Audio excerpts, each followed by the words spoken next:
안녕하세요. 전국에 계신 그리고 해외에서도 함께 방송에 참여하실 재림 성도 여러분 반갑습니다. 5가 거룩한 사랑의 진노. 기억절입니다.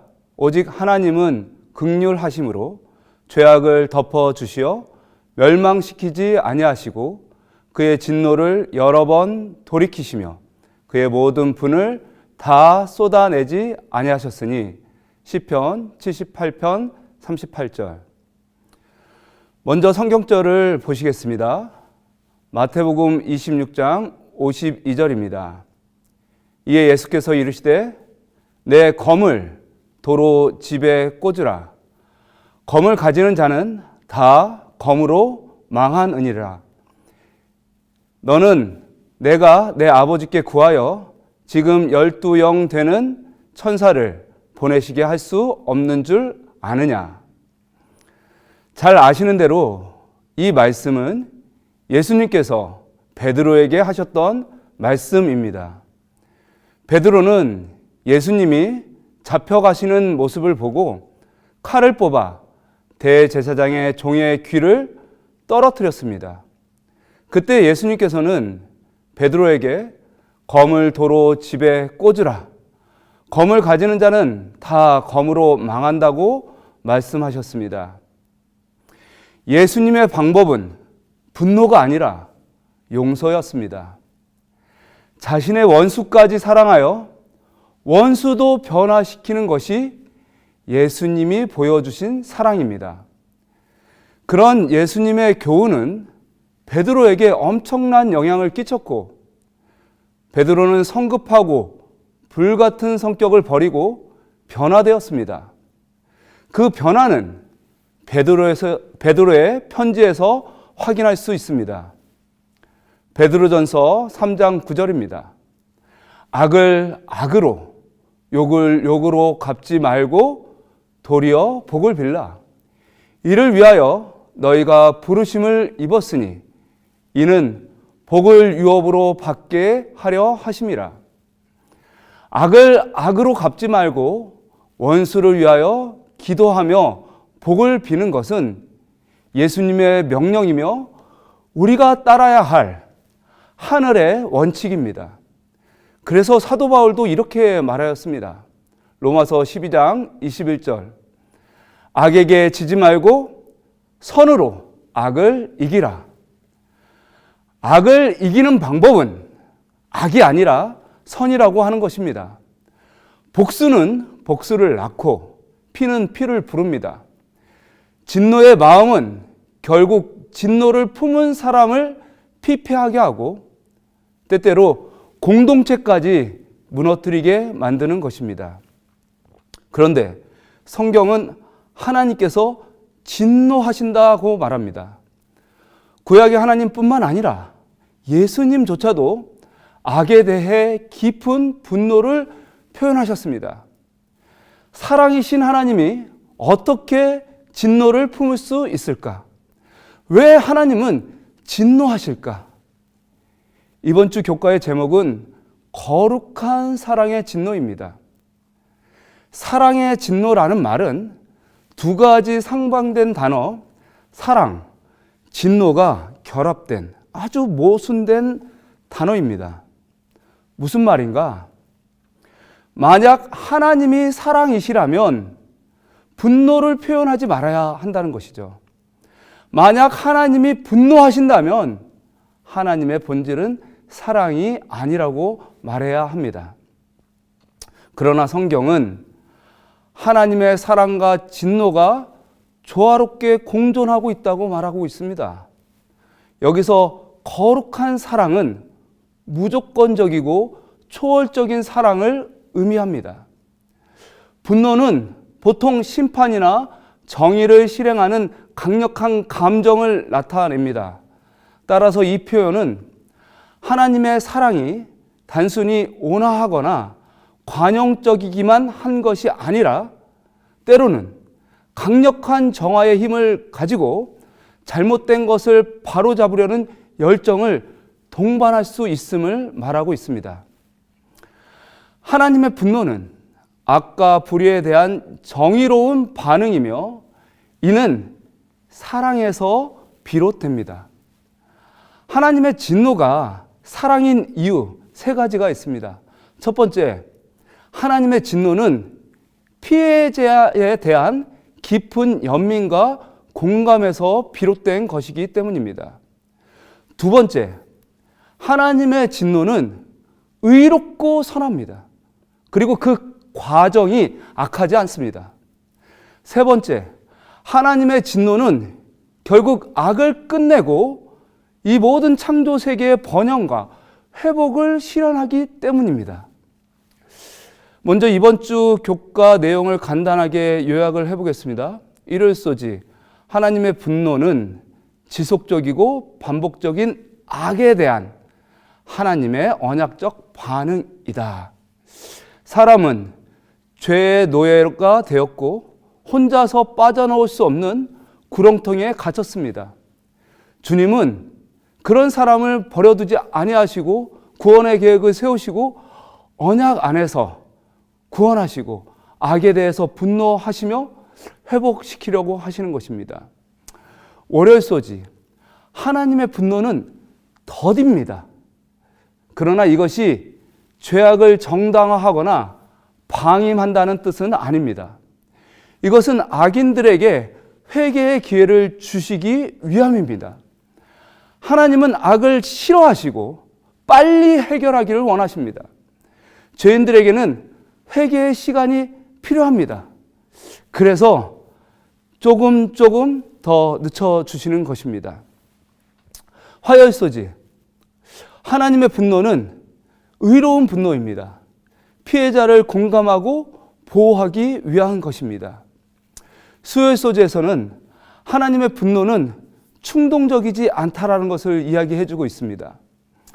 자유의지를 존중하신 결과로 일어난 지속적인 악에 대한 심판으로 그 목표 자체가 파괴가 아니라 회복이라고 하는 것입니다. 목요일소지는 하나님의 진노는 영원한 것이 아닙니다. 악이 사라지면 하나님의 진노도 사라질 것입니다. 진노는 완전한 사랑과 공의가 실현되는 세상을 만들기 위해 하나님의 구속의 계획의 일부로 속해져 있는 것입니다. 더 구체적인 내용을 이번 과를 통해서 살펴보겠습니다. 일요일, 죄악으로 슬퍼하심. 일요일 소재에서는 시편 78편의 말씀을 우리에게 소개합니다. 시편 78편은 아삽이 지은 역사적인 시편이자 교훈적인 시로 하나님의 신실함과 이스라엘 백성의 끊임없는 반역을 통해 후대에 중요한 교훈을 전하려는 목적을 가지고 있습니다. 시편 78편은 72절까지 있는 아주 긴 장에 속합니다.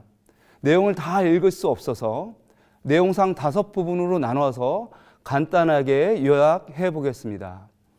첫 번째 부분은 1절에서 8절입니다. 이 부분은 하나님의 가르침과 비유에 귀를 기울이라는 요청입니다. 하나님의 가르침을 잘 듣고 그분의 행하신 일들을 후대에 전하여 과거 세대의 완고함과 반역을 반복하지 말고 하나님의 말씀에 순종하도록 요청하는 것입니다. 두 번째 부분은 9절부터 31절까지의 내용입니다. 하나님께서 이스라엘 백성을 애굽에서 능력으로 구원하시고 광야에서 그들을 인도하셨음을 묘사하고 있습니다.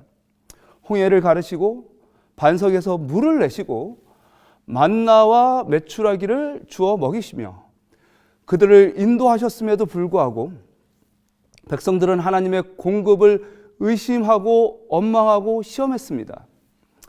이는 하나님의 신실함과 이스라엘 백성의 반역을 대조하여 보여주고 있는 것입니다. 세 번째 부분은 32절부터 39절입니다. 이 부분의 핵심 성경절을 읽어보겠습니다. 시편 78편 38절입니다.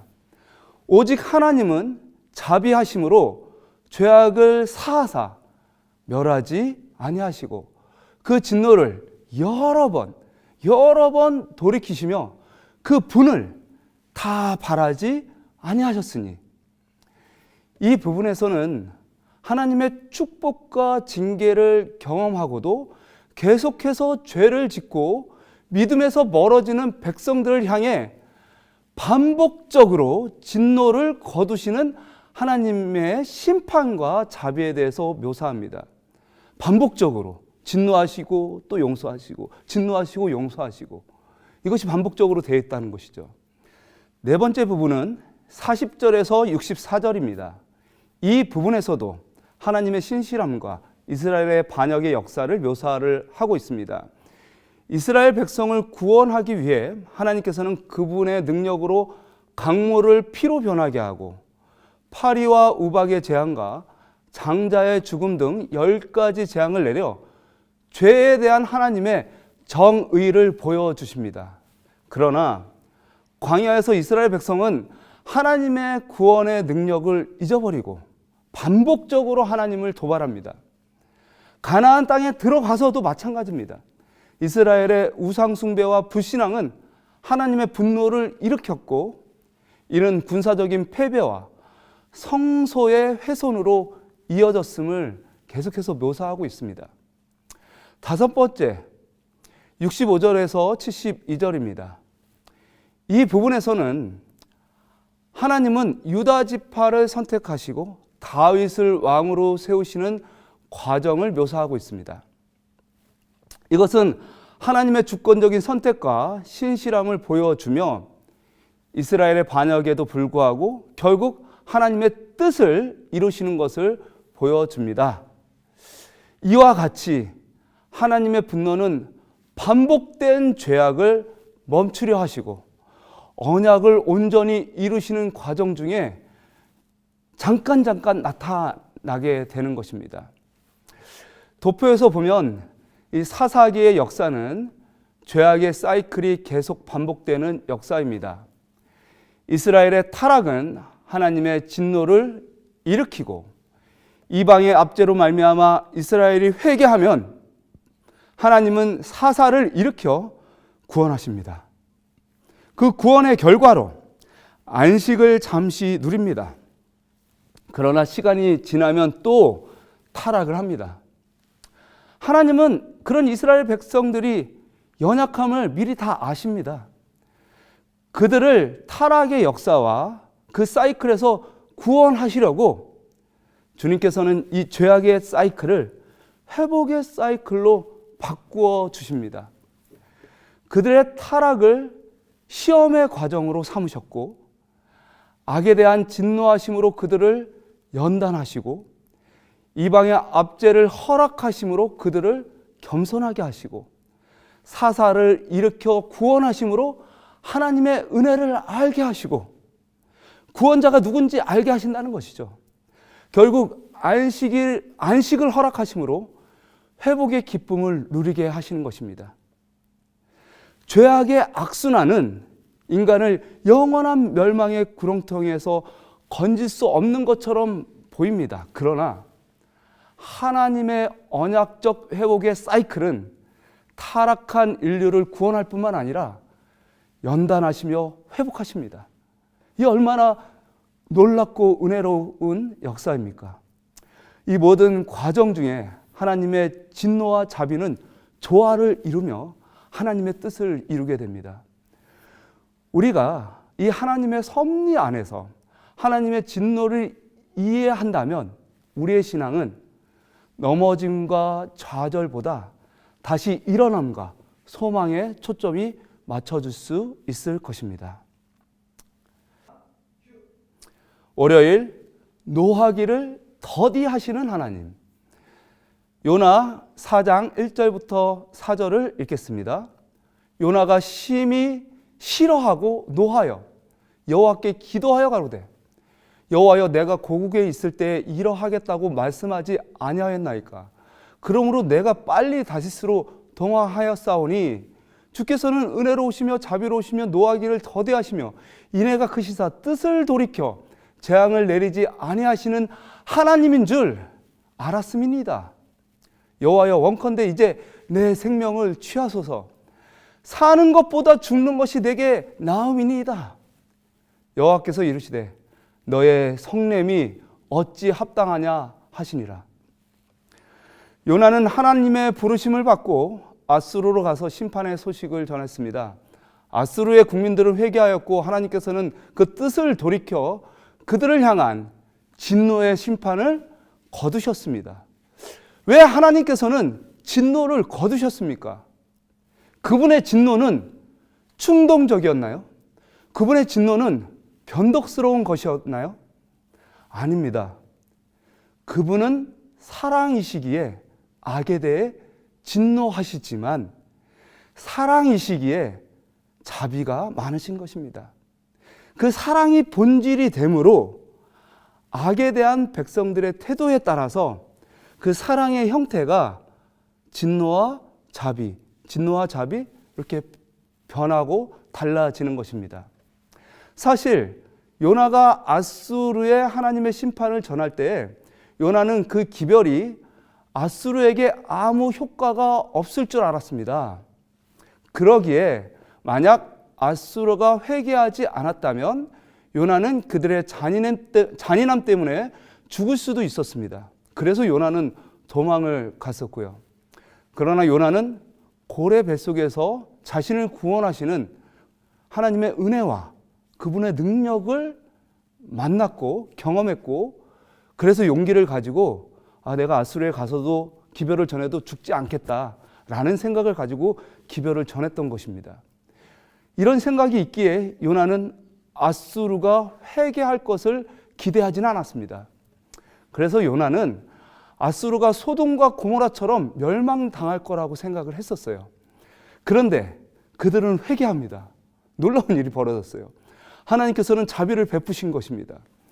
요나는 하나님의 진노와 자비를 온전히 이해하지 못했습니다. 요나가 왜 하나님의 품성을 오해했을까요? 그것은 요나의 인간적인 마음 때문이었습니다. 요나는 아수르인들의 폭력과 잔인함으로 인해서 그들을 매우 싫어했었습니다. 그래서 하나님의 진노도 자신의 분노와 동일할 것이라고 생각을 했어요. 그런데 막상 하나님께서 그 진노를 거두시고 자비를 베풀었을 때 요나는 하나님은 내 마음과 같지 않구나 라고 그렇게 생각을 한 거예요.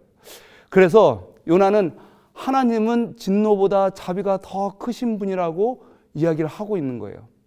주께서는 은혜로우시며 자비로우시며 노하기를 더디하시며 인애가 크시사 뜻을 돌이켜 재앙을 내리지 아니하시는 하나님이신 줄을 내가 알았다고 말한 것입니다.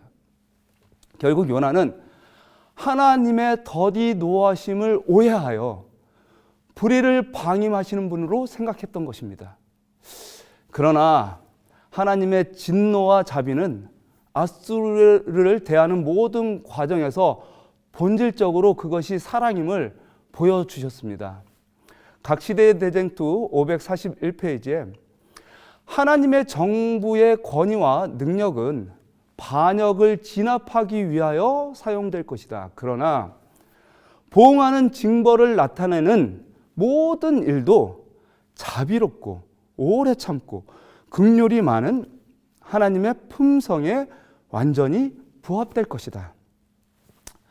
무슨 말이냐? 죄에 대한 진노가 회개를 일으키면 그 진노는 자비로 변합니다. 이것은 변덕쟁이 하나님을 나타내는 것이 아닙니다. 본질이 사랑이기 때문에 그런 것이죠. 죄가 해결되면 하나님은 진노하지 않습니다. 여러분, 십자가에서 하나님의 진노와 자비는 온전히 조화를 이룹니다. 십자가는 하나님의 진노가 온전히 담겨 있는 죄를 소멸하는 도구입니다. 그곳에서 죄가 소멸됐기 때문에 거기에 은혜가 있던 것입니다. 또한 십자가는 죄를 용서하고 죄에서 건져주시는 자비와 은혜의 도구인 것입니다. 이 하나님의 십자가를 바라볼 때 우리는 하나님의 분노를 온전히 이해할 수 있고 또 그분이 우리에게 베풀어 주신 그 은혜의 그 깊은 사랑을 깨달을 수 있을 것입니다. 화요일소지입니다. 의로운 분노. 화요일소지에서는 하나님의 분노를 의로운 분노라고 말합니다. 의로운 분노라는 것은 사회 정의를 실현하기 위한 열정을 포함하는 말입니다. 이 교과에서 제시한 예화에서 한 어머니가 3살 난 딸이 낯선 남자에게 공격을 받을 때 그때 어머니가 그 딸을 구하기 위해서 분노하는 것은 당연히 사랑의 적절한 반응이라고 말하고 있습니다. 이 분노는 이기적이고 충동적인 분노가 아닌 것이에요. 첫 번째, 자신의 딸을 보호하기 위한 분노입니다. 두 번째, 또 다른 아이가 피해를 입을 그 가능성을 방지하기 위한 분노인 것입니다. 이것은 다른 사람을 해치기 위한 분노의 감정이 아니라 약한 자를 보호하고 안전한 사회를 만들기 위한 그런 분노인 것입니다. 예수님의 모습 속에서도 의로운 분노를 발견할 수 있는데요. 교과에서는 3개의 성경절을 제시하고 있습니다. 첫 번째, 마태복음 21장 12절 말씀인데요.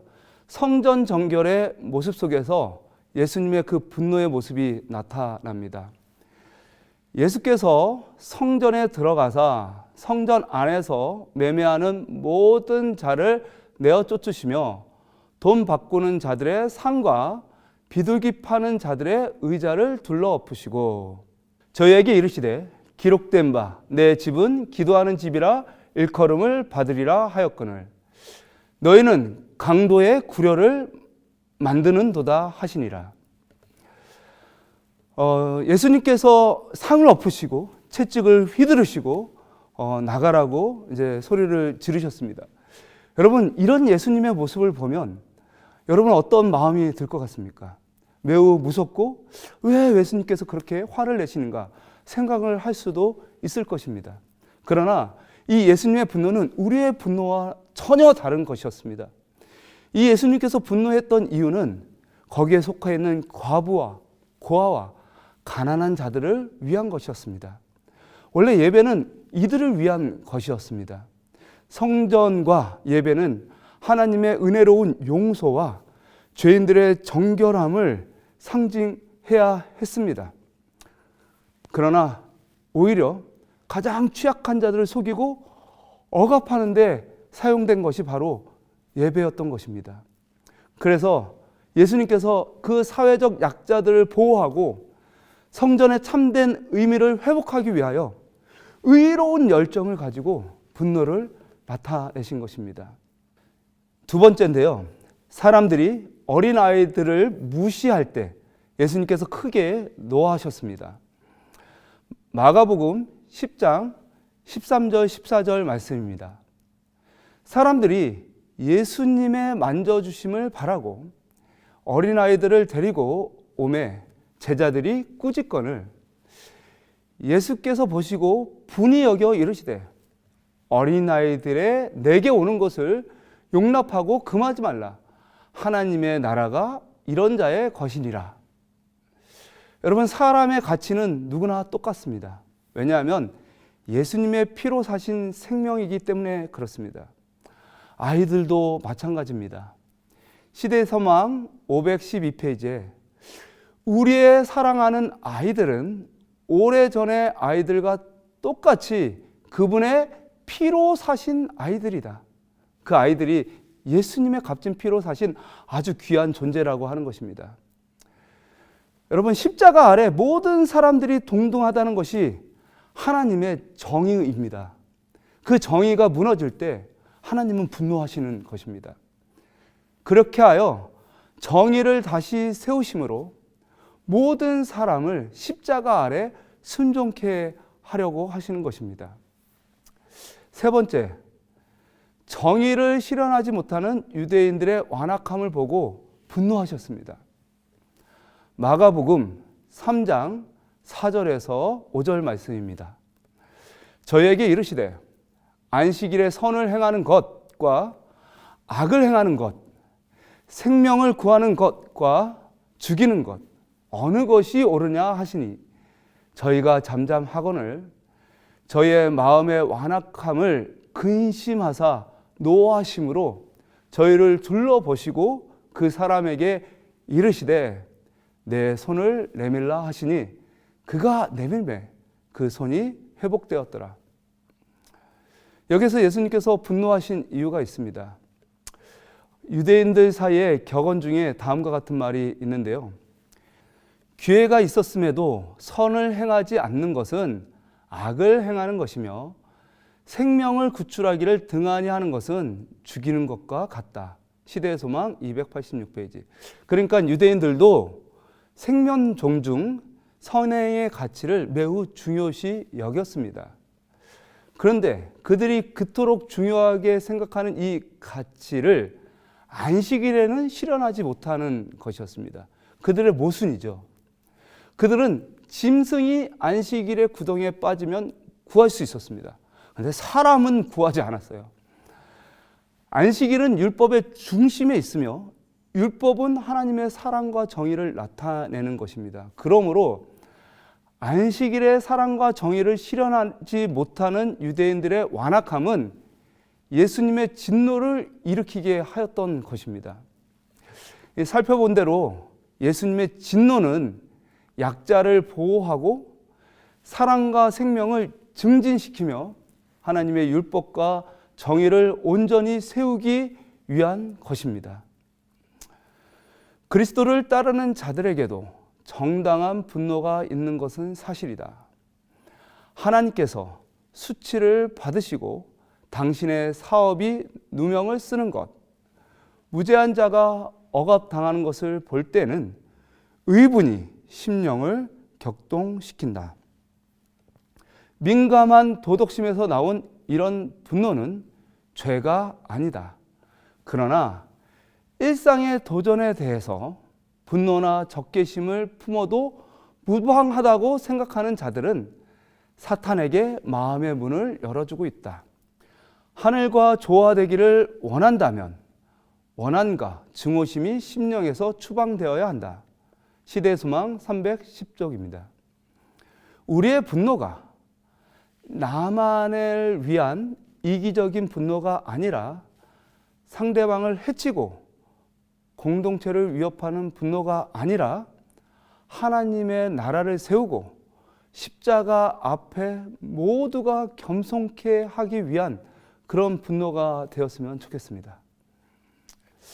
수요일 소지, 고난은 하나님이 의도하신 것이 아니다. 고난은 하나님의 충동적인 진노로 말미암은 것인가? 왜 하나님은 진노하심으로 우리가 고난을 당해야 하는가? 하나님의 분노는 충동적이지 않습니다. 자유의지를 존중하신 결과 인간은 죄를 짓게 되고 그런 지속적인 악에 대한 심판으로 주님께서 분노하시지만 그 목표는 파괴가 아니라 회복입니다. 역대하 36장 16절입니다. 그 백성이 하나님의 사자를 비웃고 말씀을 멸시하며 그 선지자를 욕하여 여호와의 진노로 그 백성에게 미쳐서 만회할 수 없게 하였으므로, 이 구절을 보면 하나님께서 반복적으로 회개를 요청하셨지만 백성들이 이를 거부한 상황을 묘사하고 있습니다. 그들은 하나님의 사자를 비웃었어요. 말씀을 멸시하였습니다. 선지자들을 핍박하고 죽입니다. 이런 백성들의 지속적인 반역에 대한 반응이 바로 하나님의 진노입니다. 결코 갑작스럽게 분노를 폭발하는 것이 아닙니다. 에스라 5장 12절입니다. 우리 열조가 하늘에 계신 하나님을 경록케 하였으므로 하나님이 저희를 갈대아 사람 바벨론 왕 느부갓네살의 손에 붙이심에 저가 이 전을 헐며 이 백성을 사로잡아 바벨론으로 옮겼더니, 하나님은 진노의 방법으로 그들을 이방 나라의 손에 넘기심으로 백성들이 고난을 당하도록 하십니다. 일요일서지에서도 살펴보았듯이 고난을 통해 연단케 하시고 회개케 하려고 하시는 것입니다. 그래서 예레미야가 3장 32절에서 33절에 이렇게 말합니다. 저가 비록 근심케 하시나 그 풍부한 자비대로 긍휼히 여기실 것임이라. 주께서 인생으로 고생하며 근심하게 하심이 본심이 아니시로다. 여러분, 사실 고난은 그들의 죄악의 결과이며 하나님의 본심은 아닙니다. 만약 죄악이 없었다면 고난도 없었을 것입니다. 교과는 말합니다. 그분의 진노는 언제나 그리고 오직 당신의 피조물을 해치는 악을 향한다. 하나님께서 진노하시는 이유는 지속적인 악에 대한 심판입니다. 죄와 반역은 그리고 악은 우주의 모든 피조물에게 고통스러운 결과를 미치기 때문에 주님께서 이 심판을 통해서 궁극적으로 우주의 평화를 세우고 악을 완전히 제거하시려고 하시는 것입니다. 그분께서 무한히 자비하심으로 죄인에게 심판을 집행하지 않으신다고 스스로 안심하는 자들은 갈보리의 십자가를 쳐다보아야 한다. 흠없는 하나님의 아들이 돌아가신 것은 죄의 싹시 사망이라는 것과 하나님의 율법을 범하는 것은 모두 합당한 벌을 받아야 한다는 것을 입증해 준다. 각시대 대쟁투 539페이지. 십자가의 고난은 우리를 향한 고난이 하나님의 본심이 아님을 알게 해줍니다. 우리가 십자가를 볼 때 하나님의 진노로 말미암아 고난당한다는 것이 얼마나 고통스러운 것인지를 알 수가 있습니다. 또한 우리가 하나님의 율법을 순종해야 함을 알게 합니다. 게다가 예수님께서 우리가 받아야 할 하나님의 진노를 받으심으로 우리를 향한 하나님의 진노의 의미가 사랑과 회복임을 알게 하여 주십니다. 목요일서지입니다. 긍휼을 보이심. 우리는 하나님의 진노를 무서워할 필요가 없습니다. 하나님의 진노가 무서운 이유는 우리 안에 죄 문제를 해결하지 못했기 때문입니다. 우리가 십자가를 바라본다면 우리는 하나님의 진노가 무서운 것이 아니라 은혜와 자유와 회복을 위한 것으로 생각하게 될 것입니다. 또한 하나님의 진노는 영원한 것이 아닙니다. 악이 사라지면 하나님의 진노도 사라질 것입니다. 진노는 완전한 사랑과 공의가 실현되는 세상을 만들기 위한 구속의 계획의 일부일 뿐입니다. 그래서 성경은 우리에게 악을 악으로 갚지 말라고 말씀하십니다. 로마서 12장 17절에서 18절 그리고 21절을 읽겠습니다. 아무에게도 악으로 악을 갚지 말고 모든 사람 앞에서 선한 일을 도모하라. 할 수 있거든 너희로서는 모든 사람으로 더불어 평화하라. 악에게 지지 말고 선으로 악을 이기라. 여러분, 우리의 분노는 우리 자신과 사회를 망칠 수 있고 교회를 망칠 수도 있습니다. 그러나 하나님의 진노는 결국 불의와 악을 심판하시고 온전한 세상을 만드십니다. 사도 바울은 우리에게 모든 심판을, 모든 분노를 하나님께 맡기라고 권면합니다. 로마서 12장 19절 20절 말씀입니다. 내 사랑하는 자들아, 너희가 친히 원수를 갚지 말고 진노하심에 맡기라.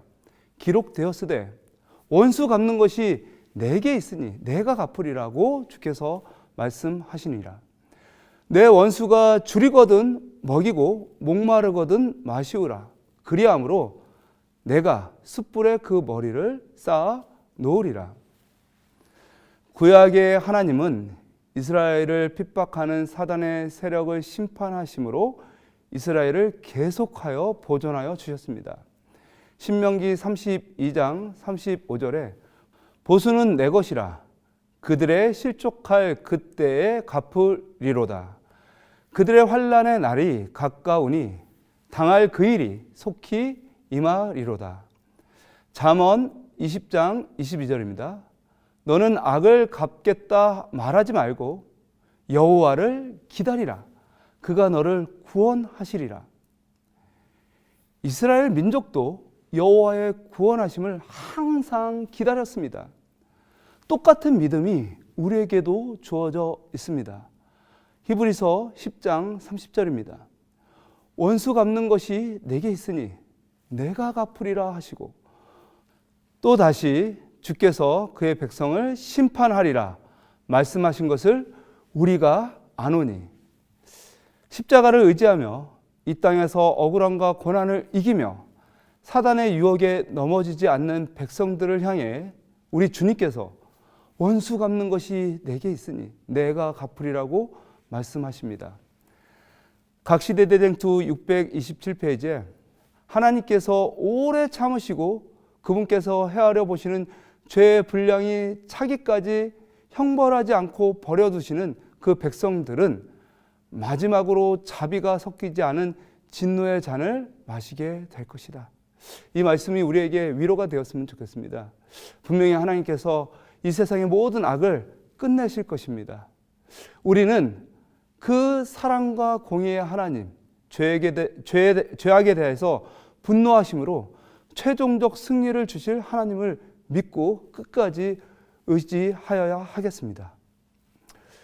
금요일 더 깊은 연구를 위해 하나님의 정부가 유지되기 위해서는 반역자들에게 형벌을 집행해야만 했다. 그러나 여기에서도 그분의 긍휼이 나타났다. 하나님께서 당신의 율법을 옹호하시는 동시에 선택의 자유와 모든 사람에게 회개할 수 있는 기회를 허락하신다고. 고집스럽게 반역을 계속한 사람들만 끊어졌다. 구원은 우리의 선택에 따라 달려있지만 하나님은 우리를 구원하시기 위하여 율법도 옹호하시고 선택의 자유도 주시고 회개의 기회도 허락하십니다. 이 크신 은혜와 사랑과 공정함에 하나님께 감사를 드리며 주님의 말씀에 순종하는 우리가 되었으면 좋겠습니다. 감사합니다.